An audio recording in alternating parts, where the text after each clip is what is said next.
And welcome to TarpTalk. This is a new multimedia conglomerate I've launched in partner with Corncob TV and Bally Sports. We'll be discussing college football here.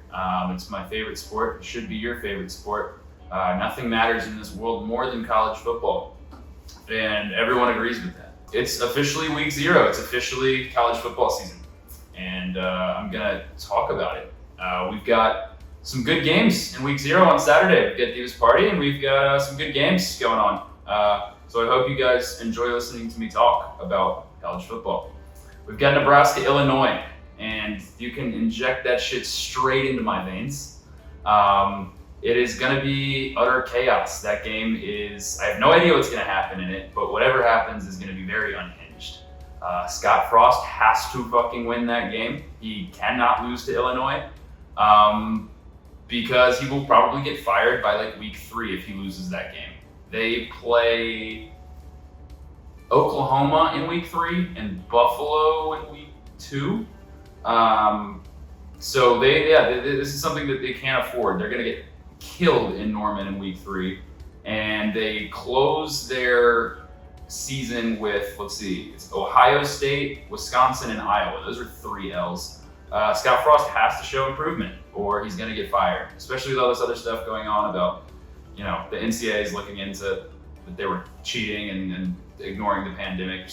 Good stuff. A lot of good stuff going on there at Nebraska. They're favored by 7. I don't think anyone really knows what's going to happen in this game. Illinois' coach is Man Bear Pig himself, Bret Bielema. It's going to be his first game. They're going to try to run the ball straight down Scott Frost's neck. And if they succeed, Scott Frost is going to get fired. I think if Nebraska loses that game, Bret Bielema should be allowed to eat Scott Frost at halftime, after the game at midfield. I think that watching a grown man ingest another grown man would be a more pleasant sight to Nebraska fans than what's going to happen to them against Oklahoma, particularly if this team is bad enough to lose to Illinois. Like I said, man, inject that shit straight into my veins. I live for that. It's crazy. If Scott Frost can't do it, they're going to be like, who can do it here? He's an alum. He played there. The answer is Matt Campbell, but we'll see if that happens. We've also got Hawaii and UCLA at 3:30 on Saturday. It's awesome.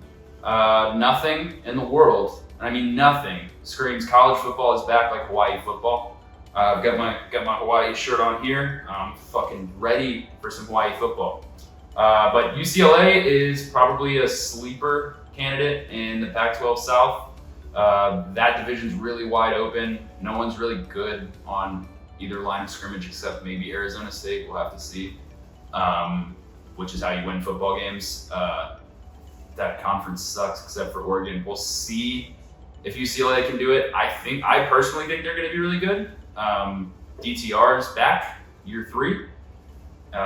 We love DTR. All of us, anyone that is watching this stupid ass video loves DTR. I know that about my friends. And what's really more exciting about this, I don't think this will really be that close, but I think UCLA's offense is going to be really fun. What's interesting though is this being week 0, and week 1, UCLA plays LSU in LA, which is, in my opinion, going to be a really, really fun game. I think it'll be pretty high scoring, but UCLA gets an entire game. Like they basically just get a game to play that LSU doesn't, before that game, which is a huge advantage. It's kind of a weird thing about college football. There's no set preseason or anything, so that's a pretty big advantage. I think I would imagine that game will be pretty high scoring, and UCLA's offense will be rolling with Chip Kelly at that point. I did want to bring on a guest for our first episode today and ask him to kind of get into the ins and outs of the UCLA Hawaii game. So we have Jason. Jason, would you like to join? I can pull you up a chair here. Come join. This is Jason. He lives here, and he is editing my video. So Jason, I kind of, like I said, wanted to get your opinion on the whole thing. I think the line is, UCLA is favored by about 17. Do you think that they'll cover that. It seems kind of low to me. Hawaii's going to be pretty bad. It's at 17. Yeah. Yeah. Think so? Yeah. Cool. Well, yeah. Thanks for coming on the show. Yeah, Appreciate it. Love to be back. Yeah, absolutely. We'll let you know on that. That's some of the best stuff you're gonna get. Some of the best commentary you can get. It's what we do here at TarpTalk, and what we're aiming to do in the future is bring on illustrious guests and get their opinion on these things, because not everyone's talking about Hawaii football. Not everyone's talking about these week 0 games. They're really fun. So we're gonna try to continue to bring that to you. Beyond that, those are the 2 main games. UTEP plays New Mexico State. Not going to talk about that at all. The one that I do like is San Jose State plays. They just play. They're going to be pretty good again. They'll probably win 9 games. Nick Starkel's still their quarterback. And in the same advantage-ish way that UCLA has a game in week 0 before week 1, I believe week 1, San Jose State plays USC. It might be week 2. No, it's week 1. Week 1, they play. San Jose State plays USC. San Jose State is a good program. They're going to be a good team. They've got good receivers. They're going to throw the ball downfield, and they can run the ball. If USC sucks on the defensive line again, and really at corner, there's questions too.